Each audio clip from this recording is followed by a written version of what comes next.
পরিমণি যদি শর্ত দেয় যে আপনি তাকে বিয়ে করলে সে দিনের পথে চলে আসবে, তাহলে আপনি কি তাকে বিয়ে করবেন? তো পরিমণি, আমার প্রিয় বোনের যদি, আমার ছোট বোনের যদি হাজবেন্ড থাকে, আমি তাকে কিভাবে বিয়ে করব?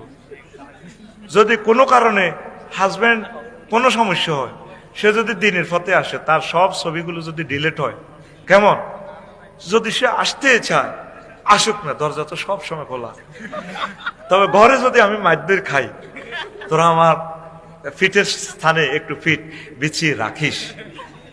আকাশ যদি মাথায় পড়ে ভেঙে উর্ধে দু হাত বাড়াস, সুখের সাথে দুঃখের পানে যদি না চায় ধৈর্য ধরে থাকিস। তো তোরা আমার পাশে একটু থাকিস আর কি। I love you. আল্লাহ, এই প্রশ্নের জবাব যাতে আমার বাড়িতে না যায়, এদিনই প্রশ্ন করস তোরা।